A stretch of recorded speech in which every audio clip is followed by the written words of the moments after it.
So yun, good morning mga paps, mga padyak yan. Meron na naman tayong isang ibabike check. Ito yung Mountain Peak Carbon Boost Type. Ayan, sa mga naghahanap ng malupit na bike at yung budget na sa range na ng high-end, ayan, check nyo to. Baka sakaling matipuhan nyo kasi nga napaka-pogi na itong bike na to. Kahit saan mo ang gulo tignan, napaka-pogi, sulit na sulit. Ayan, unahin na natin dito sa frame niya. Ayan, pitik check tayo. Ayan, oh, carbon Lodi. Napakaganda na ito. Glossy finish pala yung frame na to, kaya napakakintab, full colors. Dito naman tayo sa may bandang headset niya, silk bearing headset na. Dito naman sa may bandang spacer, kasi nga carbon yung frame, carbon na rin yung spacer na nilagay natin.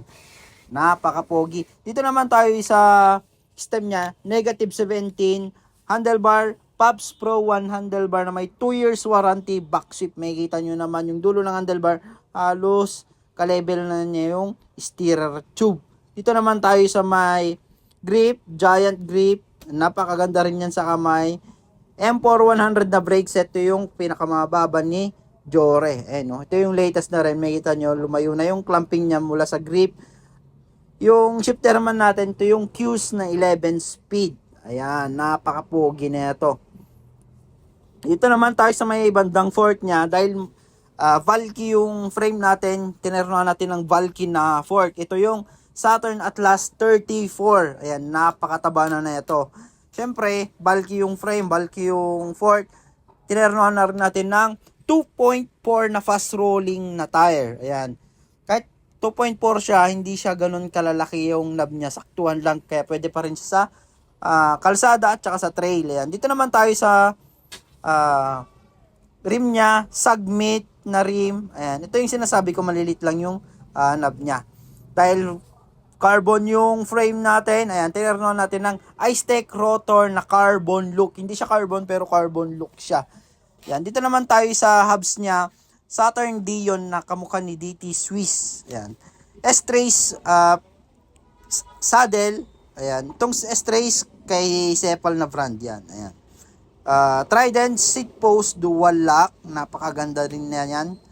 Dito naman tayo sa may bandang crankset niya, Q's na 11 speed. Ang ilalagay natin na pedal dito yung Submit carbon middle. Ayan. Ito yung kagandahan sa Q's ngayon, yung chain ring niya aluminum na, hindi na yung katulad dati na bakal. Dito naman sa chain na Q's din na 11 speed. Ito rin yung maganda sa Q's, yung sprocket niya mukha siyang black na silver glossy. Ayan, itong RD naman niya, meron na siyang clutch Q's na 11 speed. Napaka-pogi na ito. Dito sa hubs na panglikod, ito yung ratchet type. Ayan. Ito yung kagandahan sa Saturn na hubs. Pwede siyang center lock, pwede siyang bolt type. Ayan. Napaka-pogi itong bike. Kaya kung gusto nyo makita itong bike na to, visit lang kayo sa Pops Bike Shop, 2139 Aurora Boulevard, Santa Cruz, Manila, para makita nyo yung kapugian ng bike na to. Ang presyo nito nasa 46,000 pesos. Ayan. At kung gusto nyong manalo ng bike na oil slick, ayan, every purchase nyo ng 1,000 pesos, pag nag-walk-in kayo, meron kayong 1 raffle entry. Example, pag maka 5,000 kayo, meron kayong 5 raffle entry. Ayan, napaka-pogi na itong bike na to. Naka-hydraulic, 1x11, naka-hollow tech. Ayan. At syempre maraming salamat din sa mga walk-in buyers natin. Ayan, marami rin. Kaya maraming salamat sa mga nagtitiwala mapa-online at walk-in customer natin.